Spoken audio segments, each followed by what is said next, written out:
एबे आस आलोचना करिया द्रव्य एवं यार प्रकार भेद।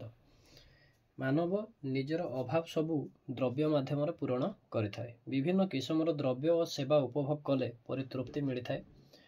जो भौतिक वस्तु मानविक अभाव पूरण करिवार माध्यम होता है ताकू द्रव्य बोली कहुए।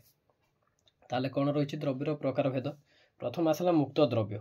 प्रकृति दत्त जो सब द्रव्य आवश्यकता ठारू अधिक परिमाण उपलब्ध होता है सेगुड़ी को मुक्त द्रव्य बोली कहुए। आउ एगुड़िकर चाहिदा ठारू जोगाण मात्रा यथेष्ट अधिक थाए। द्वितीय आसला अर्थनैतिक द्रव्य। मानव प्रस्तुत जो सब वस्तु गुड़िकर स्वल्पता थाए एवं बजार विक्रय होता है सेगुड़ी को अर्थनैतिक द्रव्य कहुए सेगुड़ी अर्थनैतिक द्रव्य प्रदवाच्य।